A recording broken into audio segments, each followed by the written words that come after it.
तो hello friends, sorry गलत बोल दिया। हेलो भाइयों, चलो शुरू करते हैं। मेरे छोटे भाइयों, मेरे बड़े भाइयों और मेरी बड़ी बहनों, मेरी छोटी बहनों, ठीक है। चलो ठीक है, शुरू करते हैं हम लोग। ब्रायोफाइट्स नहीं सॉरी टेरिडोफाइट्स। ब्रायोफाइट्स तो क्लियर कर चुके हैं, तो ठीक है, बिना बकवास किए चलो शुरू करते हैं, जल्दी टाइम हो जाता है। देखो टेरिडोफाइट्स, अभी तक के हम ब्रायोफाइट्स में पूरा कवर कर चुके हैं। ब्रायोफाइट्स तक के एक एक डाउट, कुछ कन्फ्यूज़न नहीं होना चाहिए, ठीक है। अब देखते हैं टेरिडोफाइट्स। टेरिडोफाइट्स के बाद जिम्नोस्पर्म में आएंगे, जिम्नोस्पर्म के बाद एंजियोस्पर्म को एक ओवरव्यू बस लेंगे, उसके बारे में 6 या 7 चैप्टर में तो पढ़ा नहीं है। तो फिर शुरू करते हैं, तो फिर हम टेरिडोफाइट्स।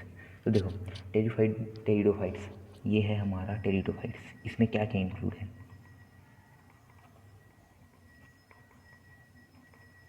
ये डी है ना भाई, ठीक है। इंक्लूड, अब देखो इसमें इंक्लूड रहेगा एक फर्न और हमारा हॉर्स टेल, ठीक है, ये नोट कर लो, ठीक है। एक अरे फोकस, चलो ठीक है, अब दिखा, नोट कर लो, ठीक, क्लियर। तो ये नोट कर लो, ये हॉर्स टेल है, ये हॉर्स टेल, ठीक है। चलो टेरिडोफाइट्स में इसमें ये सब इंक्लूड होता है, INCLUD, ठीक है, इंक्लूड। अब देखते हैं, अब कुछ जनरल बातें कर लेते हैं। इसमें क्या है, टेरिडोफाइट्स क्या है, कहाँ रहता है, किसके बाद आता है, कैसा है ये, मतलब कि इसके बारे में जो भी जनरल बातें हैं जो हमें जानना चाहिए वो सब, ठीक है। तो जनरल बातें, ठीक है। तो देखो यूज्ड ऐसा, यूज्ड एस, यू है ना भाई, हाँ चलो समझ गए होगा ना। Used as medical purpose and soil binder. पिछले बार ब्रायोफाइट्स में हम लोग सॉइल बाइंडर में किसको देखे थे? मोसेस को देखे थे या नहीं देखे थे? नहीं देखे हो पिछला लेक्चर देख लेना, क्या कि उसमें फर्टिलाइजेशन में अच्छी तरीके से समझाया हूँ, कोई डाउट नहीं होगा उसमें, ठीक है। तो ये सॉइल बाइंडर के क्या है, क्यों है, ये सब बात कर चुके थे, एक बार और बता देता हूँ। सॉइल बाइंडर जैसे सॉइल इरोजन को प्रिवेंट करते हैं। अब सॉइल इरोजन क्या है?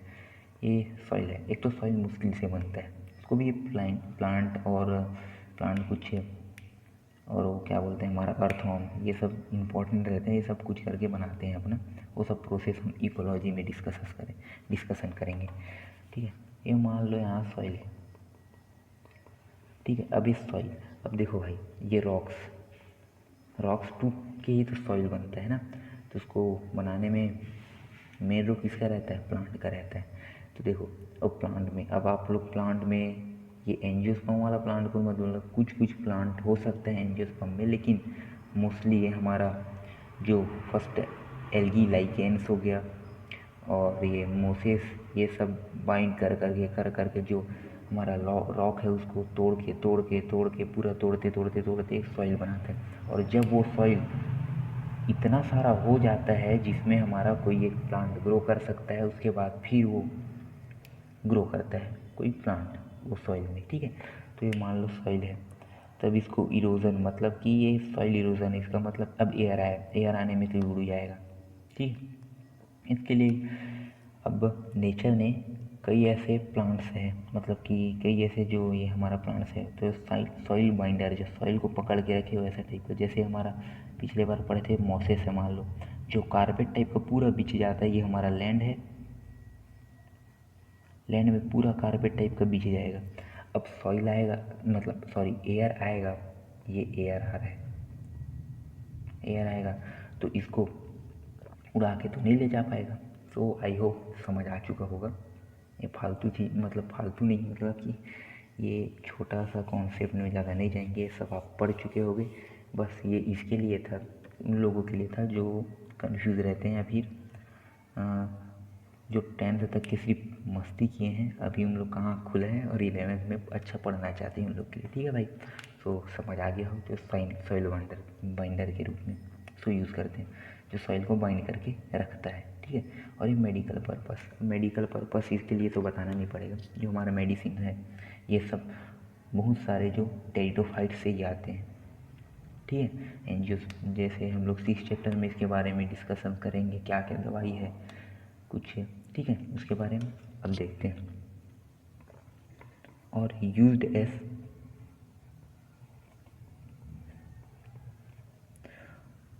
ऑर्नामेंटल। अभी ऑर्नामेंटल मतलब दिखा हुआ, दिखाने के लिए, शो ऑफ के लिए, ऐसा बता दें। जैसे कि ये गमला है, गमला में आप लोग को ऐसा कुछ आपको पौधा देखने को मिलता होगा जिसमें ना फूल आता ना सीड बनता, ऐसे पौधा को रखे रहते हैं। हाँ, देखा ही होगा आप लोग। तो वही है, ऑर्नामेंटल के लिए इस्तेमाल करते हैं, एक अच्छा दिखेगा हमारा घर, ऐसा कुछ करके। ठीक है, ये हमारा ऑर्नामेंट है। जनरल बात है में अब इसमें देख लेते हैं एक, अब इसका हैबिटेट देख लेते हैं।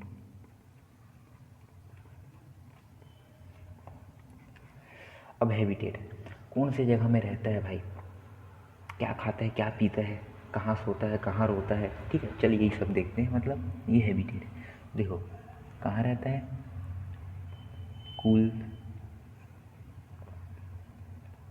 डम एंड सैडी प्लेसेस। ठीक है, समझ तो आ रहा हो, ये एंड है हमारा। कूल डम पर ठंडी जगह में और सैडी प्लेसेस में, और ये डम कुछ कोने वोने या फिर कुछ गड्ढे वड्ढे उसमें। ठीक है, तो मतलब ये सबसे आपको एक बात आपको चमकना चाहिए मतलब कि क्लिक करना चाहिए दिमाग में कि ये है हमारा लो लाइट इंटेंसिटी में ग्रो करने वाला, नहीं बाला हो गया सर।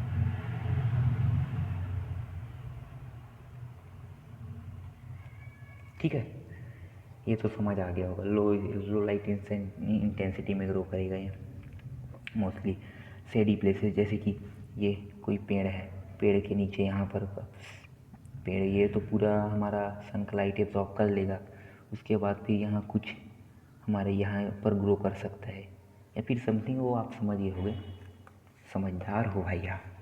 ठीक है, तो फिर ये आप ये ठीक है हैबिटेट्स। अब देखते हैं, ये नोट कर लो, सॉरी मिटा दिया हो, आप पॉज करके नोट कर लेना, नोट से बनाते रहना क्योंकि रिवीजन के लिए बहुत इंपॉर्टेंट है। ऐसा नोट से बनवाऊँगा कि NCERT दोबारा पढ़ने की ज़रूरत नहीं पड़ेगा। Sorry, focus change. ठीक है, अब देखो, अब ये तो कुछ जनरल बातें थी, कहाँ रहता है मेरा ब्रायोफाइट्स, कैसा वैसा करके। अब देख लेते हैं मेन बातें में। अब ये है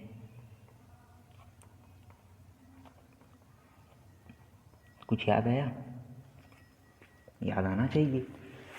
स्पोरोफाइट गैमेटोफाइट, कन्फ्यूज़न था पहले लेकिन अभी तक के क्लियर हो चुका होगा, मैं करवा चुका हूँ। अब देखो, एल्गी में हम लोग क्या देखे थे मोस्टली, देखो पहले ब्रायोफाइट्स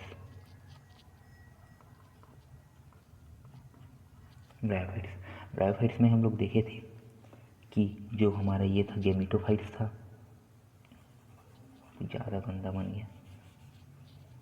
ये कुछ देखो, ये गैमेटोफाइट्स था, उसके ऊपर हमारा ये स्पोरोफाइट आता था। ठीक है, इसके ऊपर ये हमारा गैमेटोफाइट है, ये लैंड है, ये इसका रूट है मान लो। ये गैमेटोफाइट था, इसके ऊपर ये हमारा स्पोरोफाइट आता था। ठीक है, बट जो हमारा टेरिडोफाइट्स है इसमें सिर्फ स्पोरोफाइट रहेगा, और वो स्पोरोफाइट डिफ्रेंशिएट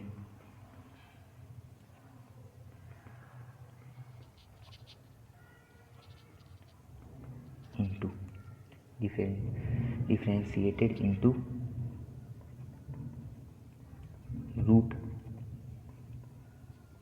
लीफ और कुछ चीज़ भूल रहे हैं, स्टेम। ठीक है, इसमें डिफ्रेंशिएट है मतलब इसमें बटा है, स्पोरोफाइट, मतलब आप समझ गए होंगे। एक आपको कॉन्सेप्ट क्लियर कर देता हूँ, मतलब ये स्पोरोफाइट, जिसमें स्पोरोफाइट डोमिनेंट रहेगा, इसको याद करने के लिए यहीं पर नोट कर लो।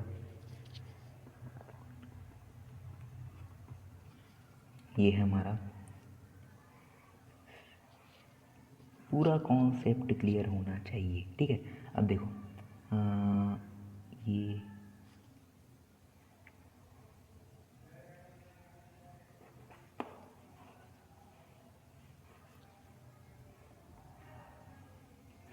ठीक, अब इसमें देखो ये है हमारा, इसको जिम्नोस्पर्म, ये एंजियोस्पर्म, ये टेरिडोफाइट्स, ये ब्रायोफाइट्स, ये एल्गी। ठीक है,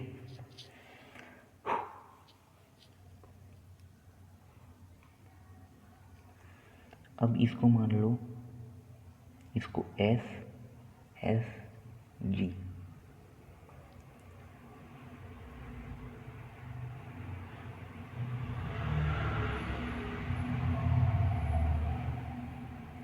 अब देखो ये S क्या रिप्रेजेंट, S स्पोरो,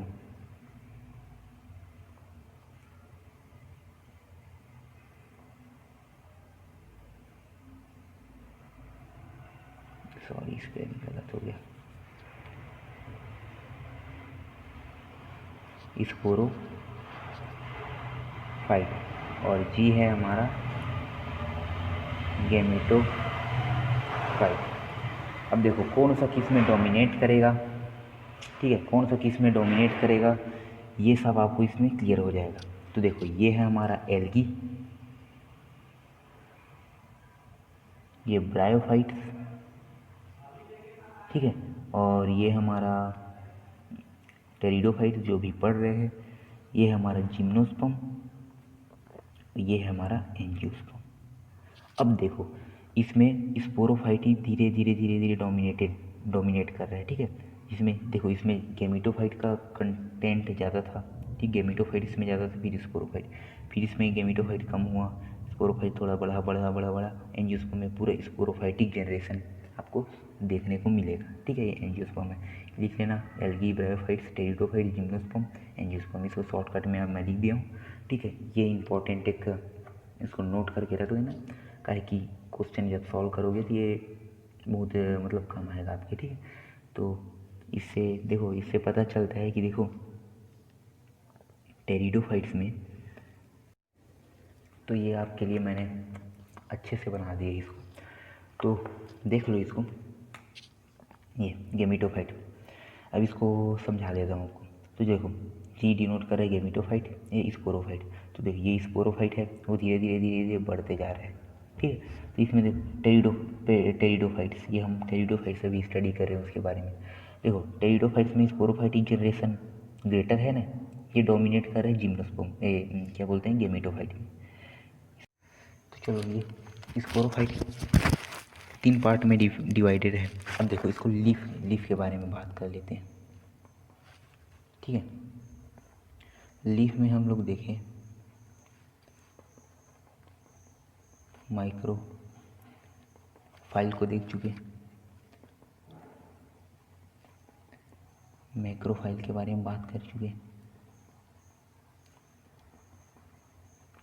अब स्पोरोफाइल के बारे में बात कर लेते हैं।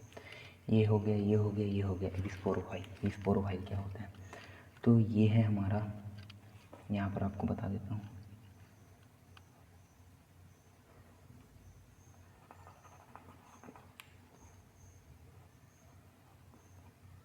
ये रूट, ये लीव्स है। ठीक है, ये लीफ है मान लो भाई। अब देखो यहाँ पर ये है स्पोरेंजिया,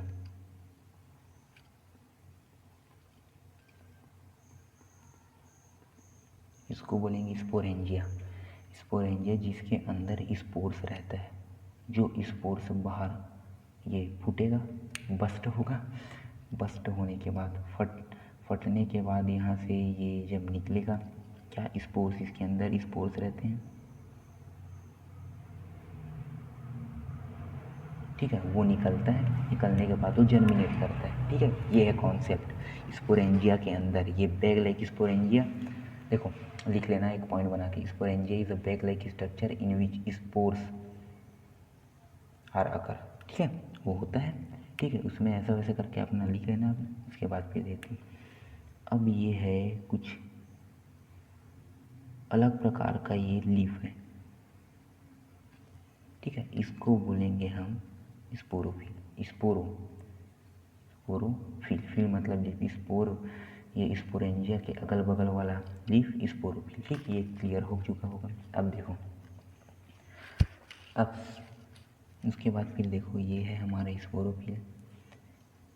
अब देखो इसमें है कुछ एक पॉइंट, इन सम केसेस, कभी कभी, ठीक है। इसका मतलब कभी कभी ये जो स्पोरोफिल है वो थोड़ा डिफरेंट, मतलब कि थोड़ा कॉम्प्लेक्स स्ट्रक्चर फॉर्म कर लेता है, किसको, स्पोरेंजिया को प्रोटेक्ट करने के लिए। तो यहाँ आपको एक साइकिल टाइप का आपको बता देता हूँ। स्पोरोफिल ये समझ गए ना, इसको बोलते हैं। उसके बाद फिर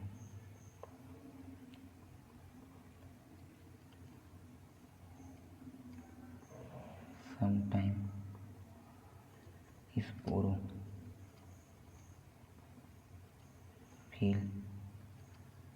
फॉर्म कॉम्प्लेक्स स्ट्रक्चर, ठीक है, कॉम्प्लेक्स स्ट्रक्चर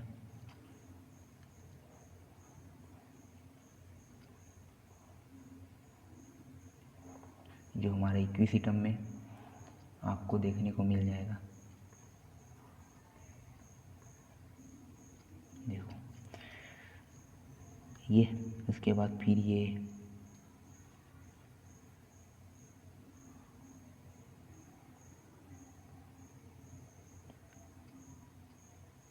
पूरा प्रोटेक्ट करके कर लेता है, पूरा प्रोटेक्ट कर लेगा। जो स्पोरोफिल है डिफरेंशिएट किया, मतलब कि, ठीक है। उसके बाद ये एक कॉम्प्लेक्स स्ट्रक्चर बना के इसको पूरा प्रोटेक्ट कर लेगा स्पोरेंजिया को। और ये जो स्ट्रक्चर बनेगा इसको बोलेंगे हम स्ट्रोबिलस।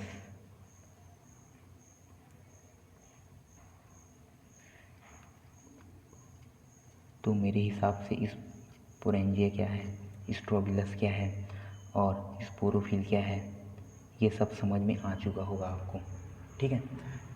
सम केसेस कॉम्प्लेक्स स्ट्रक्चर जो to form complex structure to protect, sorry इसका स्पेलिंग गलत है, इस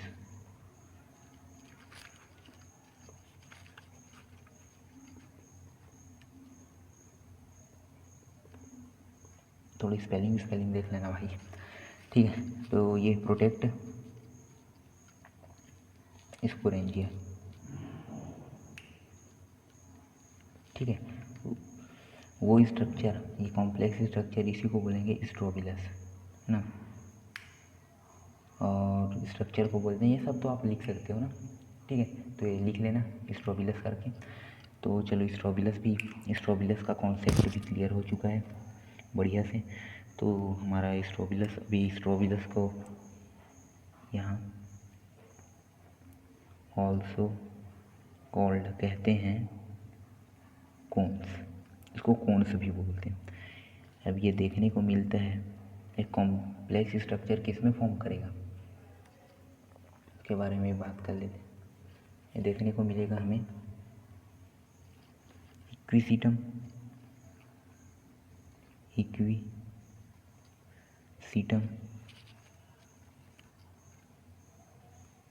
स्पेलिंग तो समझ आ रहा होगा ना, और सेलीजिनेला, ये एल है, ठीक है, ये एल है भाई, ये एल है, ये ए है, जी है, एन है, ये एल है, सेलीजिनेला। इसको आपको स्ट्रक्चर भी दिखा देता हूँ। ये स्ट्रोबिलस, इसके अंदर है स्पोरेंजिया, ठीक है। और ये है हमारा सेलीजिनेला, इसमें भी देखने को मिलता है, बट अभी इसमें तो दिखाया नहीं है हमारे एनसीईआरटी में। तो ठीक है, एक बार एनसीईआरटी रीडिंग मान लेना, कुछ कमी कुछ और कुछ मेरे हिसाब से मानने का ज़रूरत ही नहीं पड़ेगा। एंड नोट्स आप अच्छे से बना लेना, मेरा तो थोड़ा ठीक है, लेकिन नोट्स आपको अच्छा मिल रहा है, खुद से बनाओ, ज़्यादा बेटर रहेगा। तो फिर कुछ इसके डायग्राम्स के बारे में पढ़ लेना, और कुछ इम्पोर्टेंट पॉइंट्स है, फैक्ट्स। तो एक फैक्ट्स करके लिख लेते हैं। I am a fact tech, YouTube का चैनल है, जानते हो ना, फैक्ट्स। फैक्ट नंबर 1 मैं भी बताता हूँ भाई, वैसे ही फैक्ट नंबर 1 देखो, आपको पता है कि हमारा टेरिडोफाइट्स, ऐसे बोलते नहीं आ रहा है भाई मेरे को, बस कोशिश कर रहा हूँ। आपको पता है क्या फर्स्ट टेरेस्ट्रियल है प्लांट कौन है? वो है टेरिडोफाइट्स।